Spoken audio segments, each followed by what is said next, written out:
Hey, thanks for stopping by again. Okay, so today we're going to go ahead and continue with some of the thoughts that we had yesterday.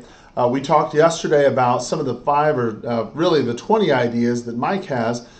We talked about remembering that real estate was a business and you need to be treated that way. And number two, it was that you needed to concentrate daily on the four major priorities. You had to third, develop a 3 hour a day prospecting habit. And then four, we said to dramatically shorten your listing presentation. And then finally, we said that you needed to work with only specific groups of buyers. So then along this series, let's talk about number six. Number six, okay, in order to be really successful, all right, you needed to develop an accountability. Develop an accountability system.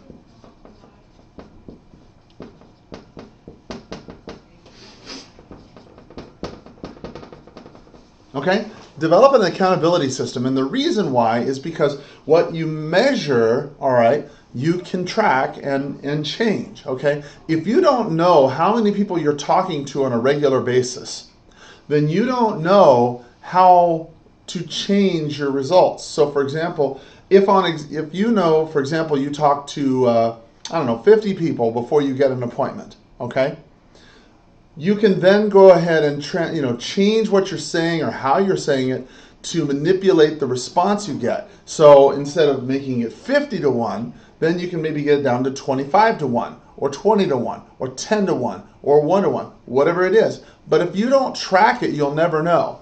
Same thing goes for your listing presentations. The reason why, if you're working on my team, I'm always tracking your results to find out how many listing appointments you're going on, how many people you're talking to, because I want to know exactly the response you're getting so that we can improve your systems, so we can improve your abilities, so we can go ahead and make sure that you get the most possible out of your time, okay? So you got to make sure you develop an accountability system, all right? Number 7, save time and energy. Save time and energy. All right, to save time and energy, and this business right here will sap you of your strength really fast, okay? You're out working at all hours of the night, you're out there taking calls, trying to be energetic on the phone, trying to go ahead and be, present with people when you're doing your presentations, and a lot of that takes a lot of energy, okay?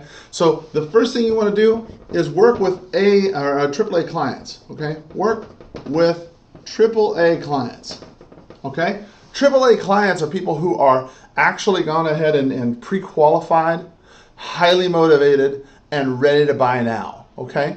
Or sell now. So you remember, they need to be qualified, they have to be motivated, and ready to do something now, okay? The thing is that qualified means that they can do something, okay? Whether to be buy a home or to actually sell a home. They have to be qualified to do that. Motivated, meaning that there's something that's driving them, that at this moment, selling this home or buying the home is number one on their priority list. That's what they have got to do, okay? And then that they're physically ready to make the decision now, as opposed to waiting for somebody else to come back into town or showing it to their cousin or having their mom or sister-in-law review the paperwork. If you want to save your time and energy, work with AAA clients, people who meet this criteria, all right? The second thing, present all offers, okay? Present all offers on the phone, all right? If you can present all the offers on the phone, all right, you can just simply fax it to them, all right, and go ahead and say, hey, look, Bob, I'm going to go ahead and fax you over a copy of the a copy of the offer on your home. I'm going to fax this over to your office. Can you take a look at it and give me a call back the next couple hours or tomorrow or something like that? When they review it, when they get upset, they'll get over it. They'll have plenty of time to cool off. You don't have to sit there and listen to the drama or the heartache or I can't believe they want me to pay 3% towards their closing costs and all this other drama, okay? Present it to them, all right? Let them say, hey, look, I've got to get into a meeting. I will call you back first thing in the morning. I just wanted you to get this so you could take a look at it before we talk about it tomorrow morning, or later on this afternoon, or whatever. Okay. Present all offers on the phone. The next thing is that you can, when you're representing a buyer, okay, unless it's something really, really special, you don't need to present that buyer contract to the seller in person. If it's something very special, then yeah, present your buyer's offer to the seller and their agent in person. Okay, if you're competing with somebody, then that's a great idea. But by and large, present your offers on the phone to the other agent. Okay, and then C, all right, make sure you can see it. Yep, C, okay, good deal. Go ahead and do your listing presentations in the office. All right, listing presentations in the office. If you can go ahead and get to a place where you're starting to do your listing presentations in the office, then that saves you an incredible amount of time. Okay? Now, there's going to be some of you who are going to be on the other end of this camera and say, hey, wait a minute, well, I can't list the home, without actually seeing it. I got great news for you. I can't tell you how many homes I have sold literally without ever seeing them. Okay? And the reason why is because a home is a home is a home. All right? Yes, all homes are different. All homes have their own, individual, some might have, granite countertops, and some might have stainless steel appliances, but by and large, they all have 4 or 5 walls, and they have a roof, and they have a floor. And pretty much they're all in subdivisions most of the time, and you can go ahead and determine the value of that home through the multiple listing service. So the question is, why do you go out to the home? The answer is because you feel like you need to go there to justify your commission, and that's really not true at all. Your job is to get a buyer to buy that property. You're knowing about the property, okay, they're going to tell you about it. They're going to take pictures. If you want to, go see it later, okay? If you really are convinced that you need to see this property, then go see it later, okay? But if it's a short sale, let me ask you a question. Why are you going to the house if it's a short sale? There's really no reason. They make no money out of this transaction whatsoever. They're not going to go ahead and need to make the most possible. In fact, if it's in kind of rough shape, it's actually probably a little bit easier. Okay, so going out there, driving out there for 45 minutes, all right, doing your hour-long presentation or whatever it is you take, and then driving back another 45. You've taken 3 hours out of your life when you could have only done 1. All right. Have them come into the office. It's very simple, and when you develop the confidence in yourself, a lot of times they'll do it. There's agents in the company. Kurt Stinson, for example, does 95% of his listing presentations in the office. He does over 120 deals a year. And if you're going to be doing that volume of transactions, you can't afford to be going out there and seeing the public, 4, 5, 6 a day. You can't do it. You just don't have the time.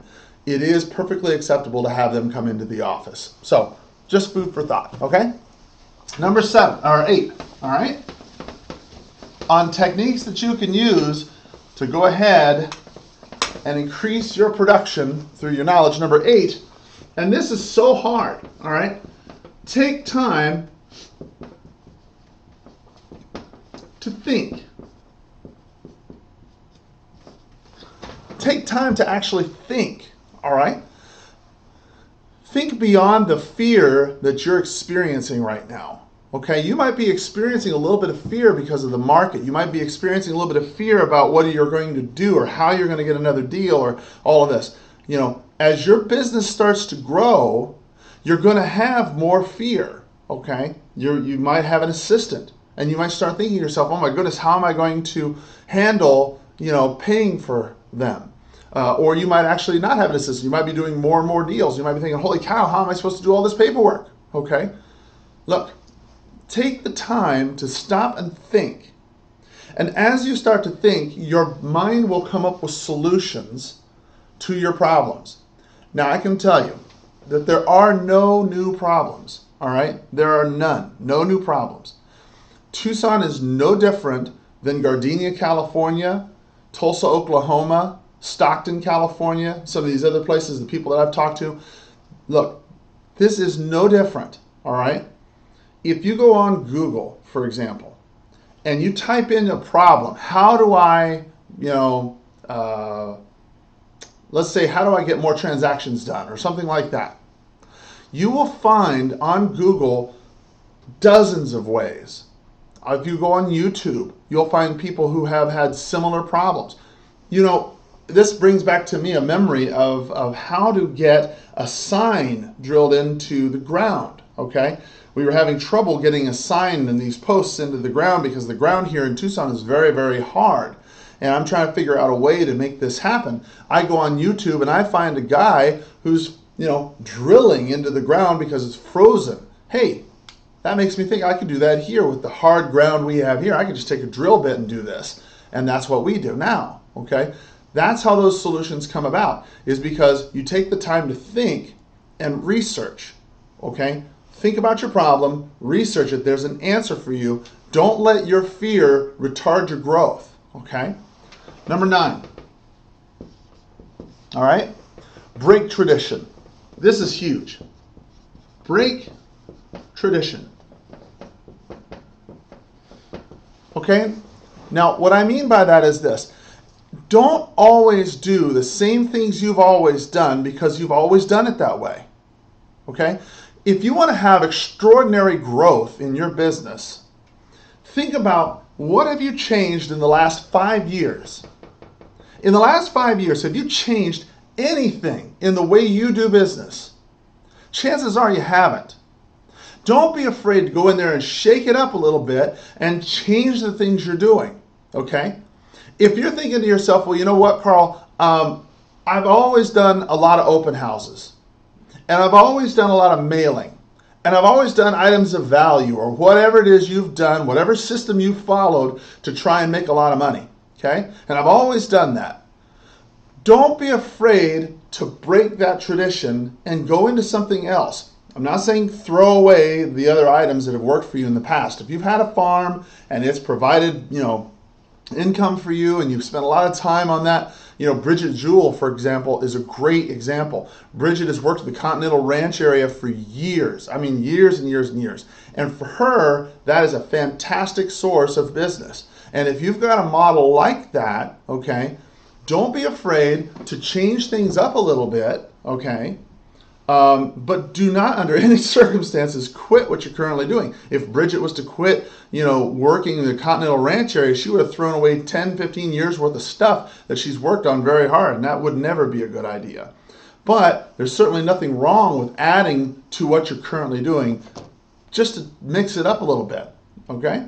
So that's something to think about. And finally, 10, this is the biggest one of all.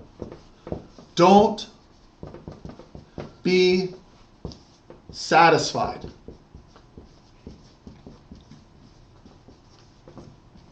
Don't be satisfied, okay? Mess with your own success, all right? Mess with it. If you're doing really good, okay, the reason why you're doing really good is because you made changes in the past that led you to this place, okay? If Apple stopped at iPhone and didn't create the iPad or the MacBook Pro, okay, or any of the other upgrades to iPhone, like the iPhone with Siri or iPad 2 or 3, they are constantly messing with it. They're constantly changing it, and they're constantly becoming relevant and more relevant to the marketplace, okay? The only person that's putting limits on you is you. Remember, you deserve, okay, to do more, to have more, and to be more. You deserve it, and your family deserves it, okay? So don't ever be afraid to go ahead and mess with your own success, take time to think, and never be satisfied. I hope this has been helpful to you. I hope it's been really motivational. I know for me, these thoughts are very motivational, and I look forward to seeing you tomorrow. Have a wonderful, powerful day. Bye-bye.